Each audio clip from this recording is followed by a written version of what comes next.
kachika, last 2 days nga September 27, 2023 ay isinelebrate nga ni Robby Domingo ang kanyang ika-34th birthday. At syempre kasama nga niya ang kanyang fiancé na si Mikey Pineda. Sila nga ay lumipad papuntang Singapore at doon nga ay sinamahan ni Robby si Mikey na magpa-check up sa kanyang doktor. Aminado nga si Robby na nga this time nga ay kakaiba ang kanyang birthday celebration dahil mas minabuti nga niyang sumama sa kanyang girlfriend sa check-up nito sa Singapore dahil mas gusto nga niyang malaman kung kamusta na nga ba ang kalagayan nito.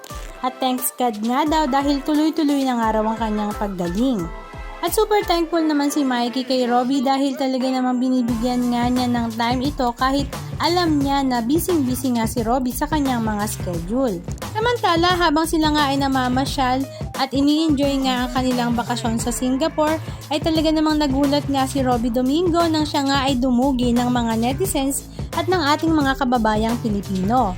Pero marami nga ang humanga kay Robby dahil talaga namang pinagbigyan nga niya ang ating mga kababayang Pilipino sa mga request nito na magpa-picture sa kanya.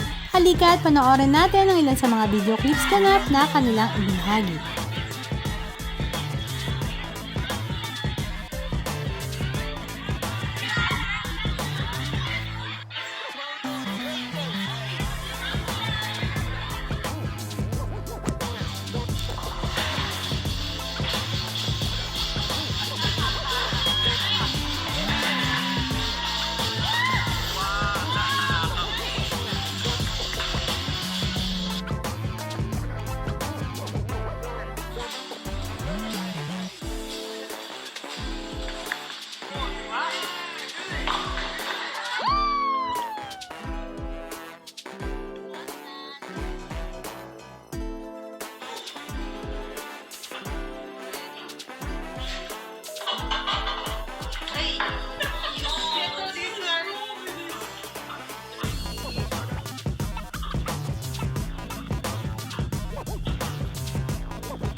Anong masasabi nyo mga kachika? Just comment down below.